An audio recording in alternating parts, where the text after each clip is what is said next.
Hi everyone, welcome to part 2. Okay, Anand has just played bishop d3, and Shirov continued with f4, but Vishy gave an alternative line with bishop d7, and the line goes knight c2 and now queen g5, which forced, in his opinion, queen takes g5, where after knight takes g5 his feeling was that only black could play for a win in this position. Fritz gives the position as equal, but of course I'm much more inclined to trust Vishy's judgment, and white certainly seems to be under a little pressure here overall in the position, certainly more so than black. So that was something that Shirov could have played, but he missed and played f4 instead. So knight c2, just adding pressure to b4, which has become a clear target for white. This pawn slightly overextended. Shirov continued with queen g5, and now came rook a4, adding further pressure to b4, which is better than taking it immediately. If knight takes b4 now, then bishop h3 exploits the pin on the g-pawn, and now black is much better with a big edge overall in the position. Best play goes bishop e4 in order to defend g2, but now rook takes b4 is playable, because after queen takes b4 there's bishop takes g2 and black's winning. If bishop takes g2 then f3 leads to mate, and the best that white can hope for is queen b8 check. But now comes knight f8, rook ed1, bishop takes e4 check, and king f1. And on top of being a pawn up and having two minor pieces against a rook, black has a winning attack coming, so of course Vishy avoided this line altogether and played rook a4 instead, which allows Shirov to play bishop takes h3, but Vishy was willing to allow this because he's going to win the b4 pawn in return. And here he played bishop f1 and said after the game that he'd started playing fast here due to nerves, although it was Shirov who was in time trouble at this stage.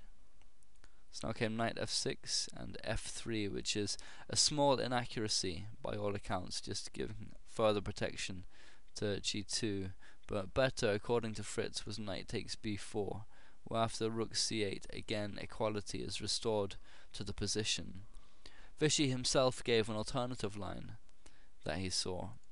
Instead of f3, rook takes b4, where after rook takes b4, queen takes b4, bishop takes g2, bishop takes g2, f3, threatening mate, so knight e3, now knight g4 with strong threats for black, but now does a perpetual check with queen b8 check, king f7, queen b7 check, and forces perpetual.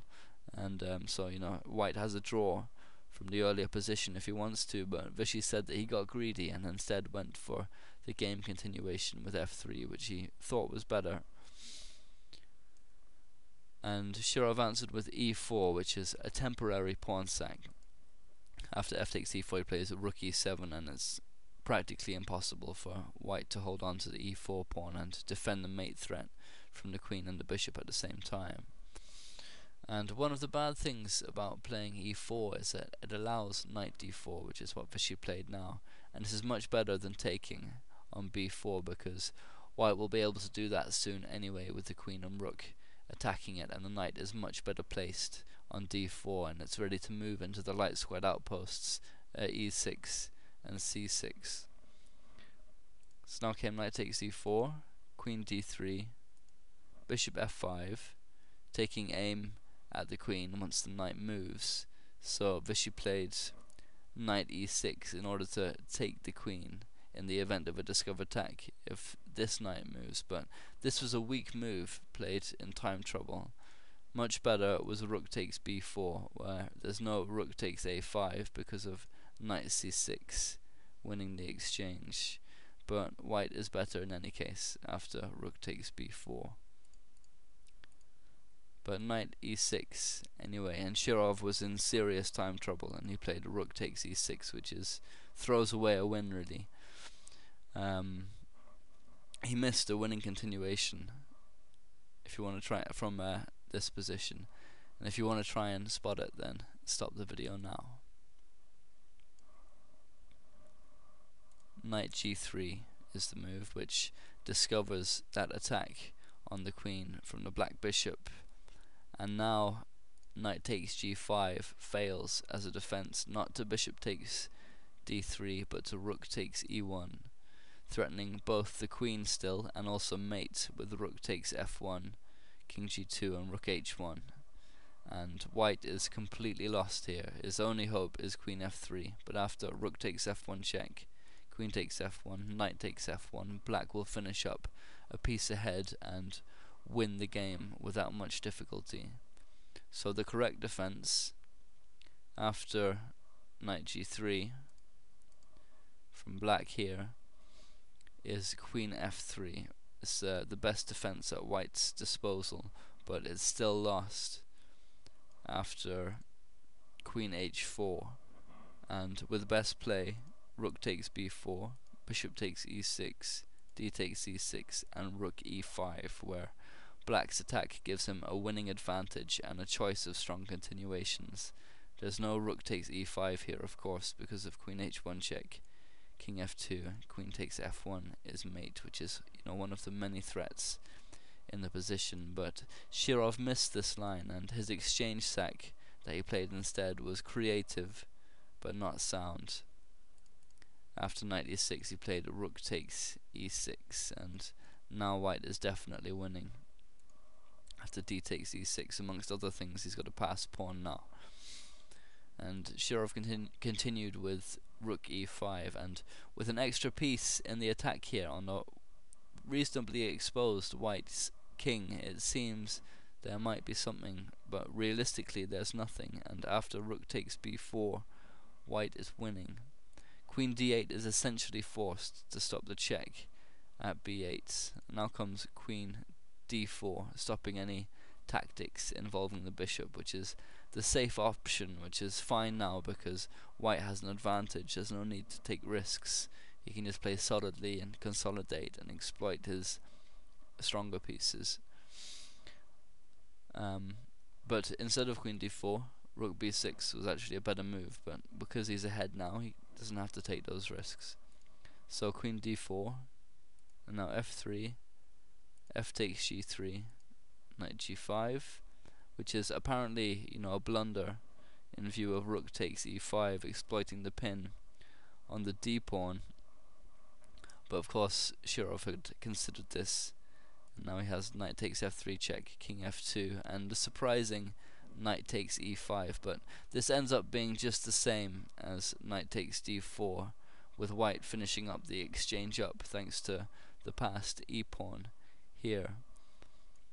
If instead after king f2 knight takes d4, now comes e7, and with best play queen e8, rook b8, queen takes b8, e8 queen, queen takes e8, rook takes e8 check, king f7 and rook b8.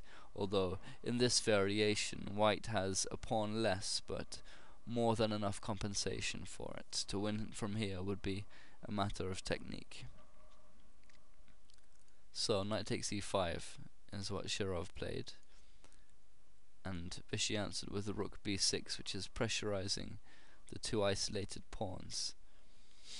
So now Shirov picked up the passed pawn, and now, although it's winning for white, he has to be very careful not to allow black a perpetual check, which is one of the most annoying things that can happen when you're in a one position, is that your opponent pulls out a perpetual check from nowhere and manages to draw.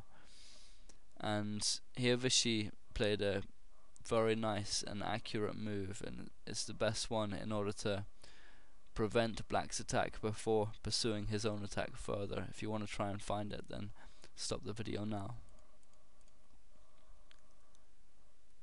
Bishop e2 is the move, and Fritz gave him an exclamation mark for finding it, explaining that as a result white can now force the win, and now the advantage is well over 2 pawns. For example here, playing instead the casual rook takes a6, creating connected passed pawns, fails outright to queen f6 check, where the king is tied to defending the bishop, so it has to be king g2, but now queen g5 check, and the only move that doesn't give black a winning attack is king f2, but now queen f6 check, king g2, queen g5 check with a perpetual and a draw.